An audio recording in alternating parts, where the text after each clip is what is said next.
নমস্কাৰ মিচিঙানু লুটাতৰ দৰ্শকক স্বাগতম জনাই দিব বিচাৰিছোঁ গুৰুত্বপূৰ্ণ খবৰ। গোগামুখ মিচিং শিক্ষক সমাজৰ উদ্যোগত প্ৰায় 200 গৰাকী অৱসৰপ্ৰাপ্ত মিচিং শিক্ষকক জনোৱা হয় সম্বৰ্ধনা।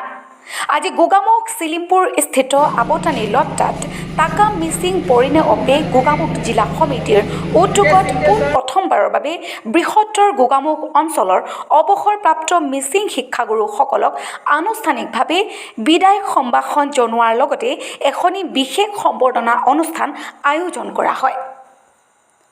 এদিনীয়া বৰ্ণাঢ্য কাৰ্যসূচীৰে আয়োজন কৰা সম্বৰ্ধনা অনুষ্ঠানত বৃহত্তৰ গোগামুখ অঞ্চলৰ অৱসৰপ্ৰাপ্ত শিক্ষাগুৰুসকলক আন্তৰ্জাতিক শিক্ষক দিৱসৰ সৈতে সংগতি ৰাখি 5 অক্টোবৰ অৰ্থাৎ আজিৰ দিনটোত আনুষ্ঠানিকভাৱে জনোৱা হয় ৰাজহুৱা সম্বৰ্ধনা।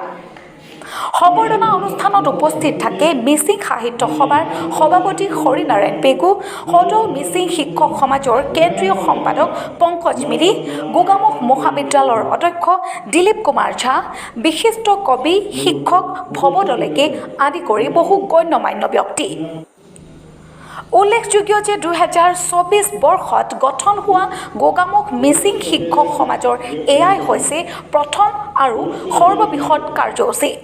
এনে মহান কাৰ্যসূচীক অৱসৰপ্ৰাপ্ত শিক্ষকসকলৰ হৈ বিশিষ্ট সাহিত্যিক শিক্ষক কেশৱ পাইজে ভূয়সী প্ৰশংসা কৰে।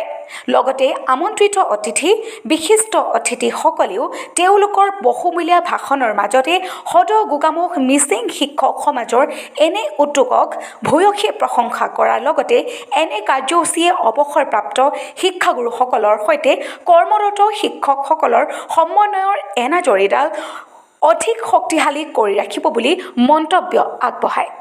আজি আমি গোগামুখ চিলিমপুৰস্থিত আবতানী লট্টাত 137 গৰাকী অৱসৰপ্ৰাপ্ত মিচিং শিক্ষাগুৰুক বৃহত্তৰ গোগামুখ অঞ্চলৰ পৰা আমি সম্বৰ্ধনা জনাওঁ আৰু আমাৰ ভৱিষ্যতৰ লক্ষ্য আৰু উদ্দেশ্য হৈছে কি আমি ভৱিষ্যতে উঠি অহা নৱ প্ৰজন্মক আমি যিমান পাৰে আগলৈ ঠেলি দিব লাগে আৰু আমাৰ মাজত বহুতো ছাত্ৰ ছাত্ৰী আছে মেধাৱী কিন্তু আৰ্থিকভাৱে দুৰ্বল।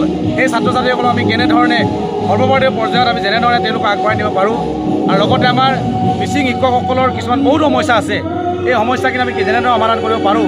সমস্যা বুলি ক'লে আমাৰ শিক্ষা বিভাগত আটাইতকৈ ডাঙৰ সমস্যা হৈছে শিক্ষকৰ।